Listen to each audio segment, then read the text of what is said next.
How to move on from talking stage. Isa yan sa mga request nyo, te. You know what, te? Sa totoo lang, medyo harsh to. Hindi medyo harsh, but harsh talaga. Wala kang karapatang magdrama-drama. Really, te, wala kang karapatang magdrama-drama na feeling heartbroken ka. You know what, why? Kasi wala naman talaga kayo.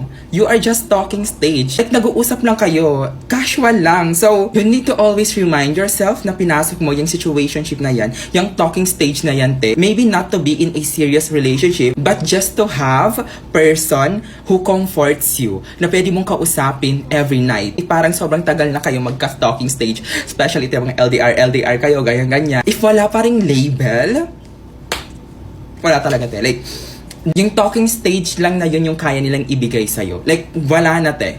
No more, no less. Pang talking stage ka lang talaga. Parang you are a convenience store, te. Parang i-chat ka lang nila if convenient lang sa kanila. And if ang hinihingi mo, te, is more than convenience, like more than just fling-fling lang, you are in the wrong talking stage. You know what I mean? Do not assume unless stated. Again, te, alam kong umaasa ka dyan.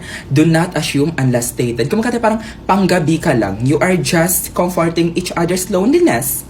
Yun lang. This is just a reminder te na wag ka magiging super emotional, te. Tandaan mo kung bakit ka pumasok sa relationship na yan, di ba? Para magka-talking stage lang. Hindi yung parang serious na, te. And malalaman mo talagang they want to take it seriously once they make an effort. Pero te, if wala pa rin effort, parang still same pa rin.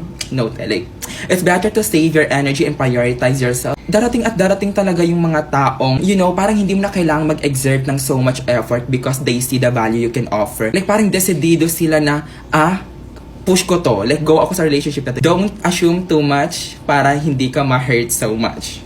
That's all I want more.